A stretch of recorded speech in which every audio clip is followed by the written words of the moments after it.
Hello everyone, અમારે જવાનું છે એક ફંક્શનમાં. એના માટે મારા સાસુને હું રેડી કરું છું.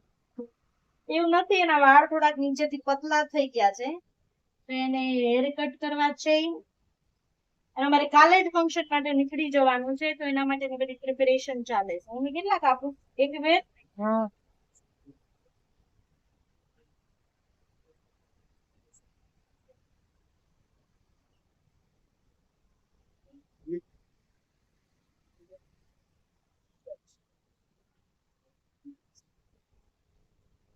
ઓય, આટલો હેર કટ કરી નાખ્યા મારા સાસુ ના. ના રાખ કર્યો હું સેટ કર. ઓહો હો નહીં, તમે તો હિરોઈન જેવા.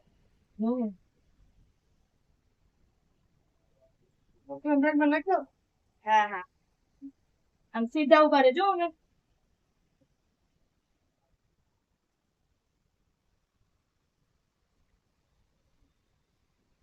આમ તો હું ડેઈલી બ્લોગ બનાવતી નથી, પણ મને એવું લાગે છે કે અમારે ડેઈલી બ્લોગ સ્ટાર્ટ કરવું જોઈએ. કેવું મમ્મી? મારા સાસુ નો ફૂલ સપોર્ટ છે મને બ્લોગ્સ બનાવવા માટે.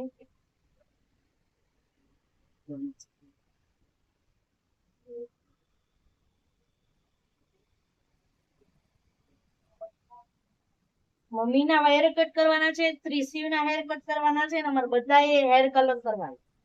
બધાના વાળ વ્હાઈટ થઈ ગયા છે એક્સેપ્ટ ત્રિશિવ. સચિન ના બી હેર વ્હાઈટ છે, પણ થોડાક ઓછા છે.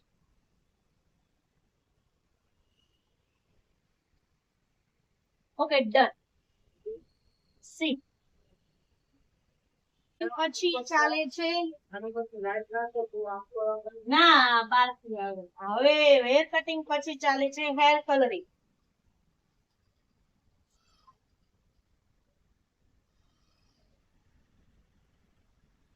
આજે પાર્લર ઓપન કર્યું છે. મમ્મી ભાડું થશે હો. હમણાં એમ કે મારા સાસુ વાહેલા પતે લખી લેજે. આ પેલો શેમ્પુ હેર કલર છે, એટલે આમ હાથથી નાખો તો ચાલે, પણ બહાર જવું છે તો જરાક વ્યવસ્થિત લાગે.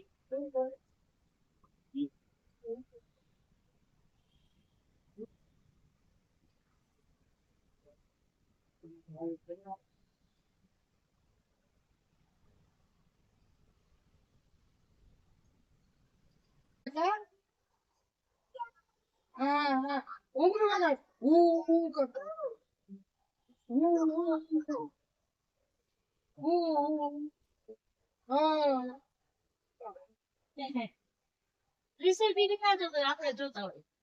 ઈ થોડો જોવે, એ તો આપણે જોવે જો એટલે હા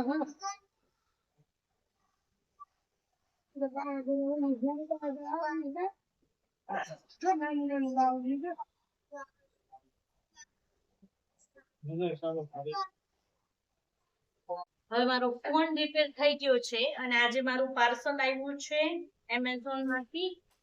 જે આ બ્લોગિંગ મેં આજે તમને વાત કરી એ પ્રમાણે આજથી મને બ્લોગિંગ બનાવવું છે, મતલબ દરરોજ ડેઈલી એક બ્લોગ અપલોડ કરવો છે.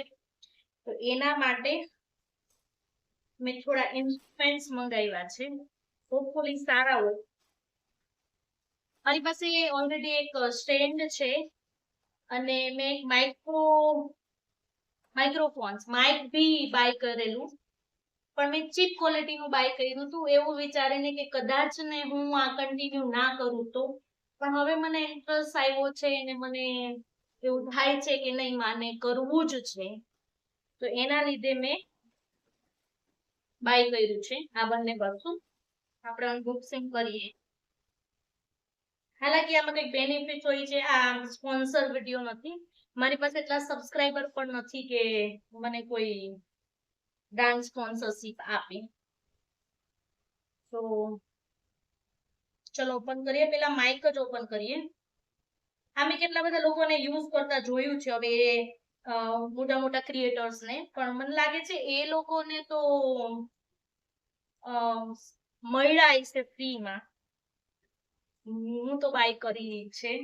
હા, હવે 2-in-1 વાયરલેસ માઇક્રોફોન સિસ્ટમ છે. હવે તો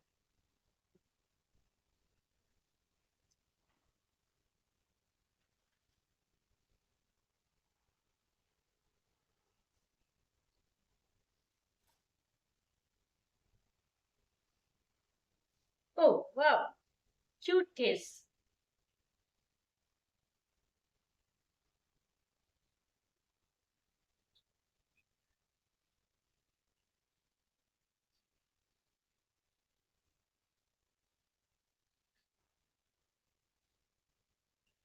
આ મેં બધાને લગાવેલા જોયા છે અને આમાં કંઈક વોઇસ રિમૂવલ ઓટોમેટિક હોય છે એવું હોય છે. તો આઈ થોટ કે અને મારી પાસે પેલા છે એ ત્રિશિવના ધ્યાનમાં આવી જાય તો એ ખેંચીને ખાવા માંડે છે. તો આઈ થોટ કે આ સારા રહેશે. હોપફુલી યુઝ કર્યા પછી હું તમને જેન્યુઅન રિવ્યુ આપીશ. જોકે મોસ્ટલી બધા રિવ્યુ આપે છે આના સારા, એ જોઈને જ મેં બી બાય કર્યું છે.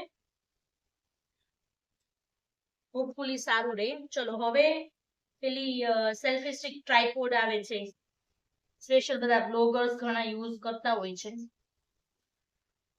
એ ઓપન કરીએ.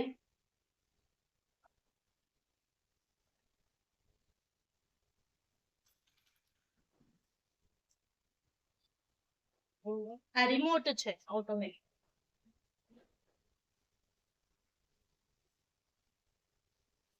ઓ વેઇટમાં તો છે હા.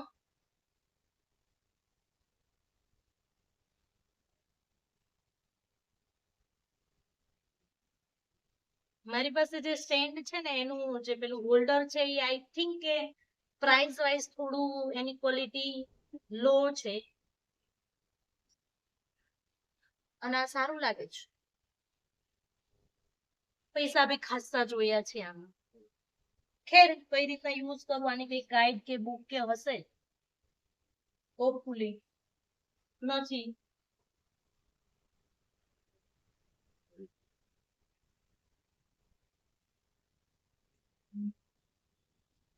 ઓકે, તો આ કેવું છે એ માટેના રિવ્યુ હું તમને શોર્ટ ટાઈમમાં કહીશ જો તમે કોમેન્ટમાં કહેશો તો.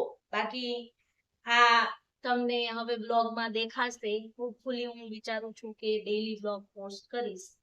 ઓકે, તો સાંજના 5:15 વાગ્યા છે અને અમે અત્યારે ક્રિયાંશના ઘરે છીએ. આ બે શેતાન કેટલા વાગ્યાના ઉઠ્યા તમે? 5, 6, 7:30 વાગે. હવે કેટલા વાગે બપોર ઉઠ્યો તું સુઈને? 3 વાગે. બસ તો 3:15 ત્રિશીવભાઈ ઉઠ્યા, 3 વાગે ક્રિયાંશભાઈ ઉઠ્યા. એટલે ત્યારના ભાઈ ધમાલ કરે છે. અત્યારે 5:15 થયા છીએ અને તમને કીધું એ પ્રમાણે અમારે ફંક્શનમાં જવાનું છે. તો મિત્તલ ભાભી મને બ્લાઉઝમાં સિલાઈ કાઢી આપે છે.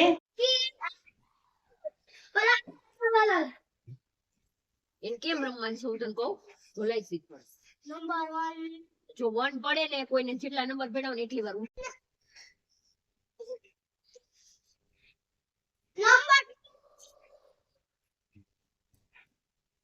જો ત્રિશીભાઈ અત્યારથી ભણે છે. ત્રિશી તોડતો નહીં, હજી આપણે એબીસીડી શીખવા જવાની છે. ક્રિયાંશભાઈના ઘરે આપણે એબીસીડી શીખવા આવવાની છે. શું છે? નેસ્ટ, ઓરેન્જ, શું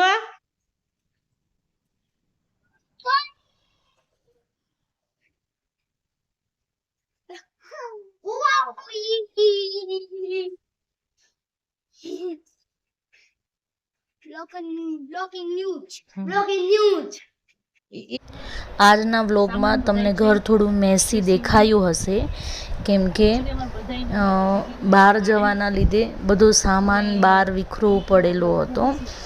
અત્યારે બી હું સામાન જ પેક કરું છું. ત્રિશિવની એક નાની નાની વસ્તુ યાદ કરીને લઈ જવી પડે કે કદાચ કંઈ ભૂલાઈ જાય તો થોડું હેરાન ના થાય. એટલા માટે બધું યાદ કરીને એનો સામાન ભરું છું. મારો ને ત્રિશિવનો. સચિન આવશે એટલે એનો. મમ્મી પપ્પાએ એની બેગ ભરી લીધી છે અને અમારે જવાનું છે અમારા હુરધન ના ભૈરું છે એમાં. મોટી મારણ જવાનું છે. વિડીયો સારો લાગ્યો હોય તો સબસ્ક્રાઈબ કરવાનું ભૂલતા નહીં.